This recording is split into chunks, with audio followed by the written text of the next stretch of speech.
A big tweeter. Ramon Saul Sanchez is the head of the Democracia movement. I know you've been a busy guy tonight because you have become such a voice of this exile community, and we have a lot to talk about. So let's start with how are you and what are you feeling right now? Well, of course, we are happy that a symbol of repression is not present anymore in the Cuba scenario. It's sad that the Cuban people have to be happy that a person has passed away in order for them to believe that freedom is possible. I don't think anybody here is celebrating the death of a person. What they're celebrating is the end of a symbol of repression for almost 60 years that has divided our families, that has executed people, that have imprisoned people, and that have caused a lot of pain to the Cuban families. You know, I think we should tell people who are watching right now, you have been on, I'm not quite sure how many hunger strikes since we've known each other for a few decades. And so you've had a very personal and visceral participation in this fight for freedom. Well, I think a lot of people have done a lot more than I have and have sacrificed a lot more. Some of them have sacrificed their lives. They have been executed. Many Cubans have been executed. Many have spent decades in prison. But yes, since I was 15 years old and I'm already 62, I've been struggling to see my country free. When was the last time you were actually in Cuba?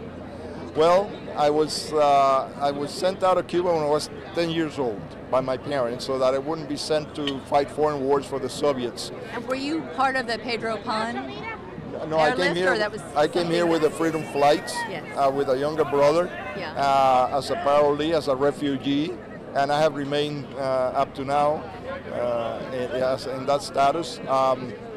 And have been struggling since I was 15 years old. What changes have you seen as we have all been through this evolution of Cuba policy and geopolitics? What evolution have you seen in the exile community since, say, 1990s, the special period, the Soviet Union fell? Cuba was sort of left without a benefactor until Venezuela and oil and Hugo Chavez took over. But in this community, there has been such an evolution of thought among many people. What have you seen? I think what happened is that it wasn't recognized that we are a cross-section of Cuban society. So we have people from the right, yes, many. We have people from the center, many too, and we have people from the left, many. Maybe not as many, but there are people from all sides of the political spectrum in the Cuban community.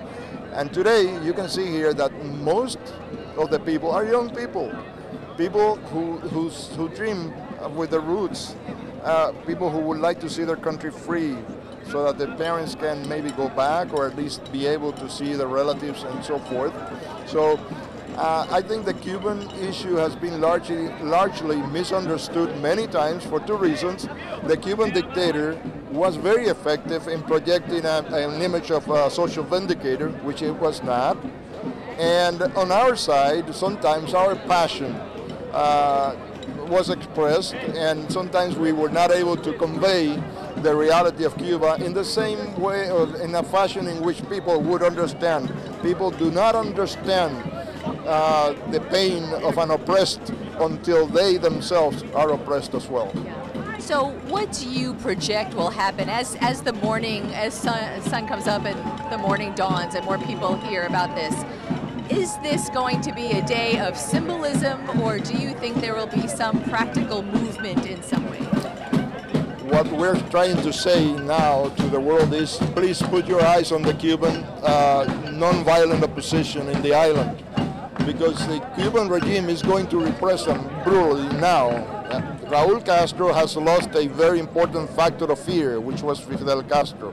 Fidel Castro was always there to scare off any attempt to change things. And if not physically, then just the image and the thought. Image and the thought. You know, the fear was inserted in the social fiber of the Cuban society, and so everybody would self-restrain because of that.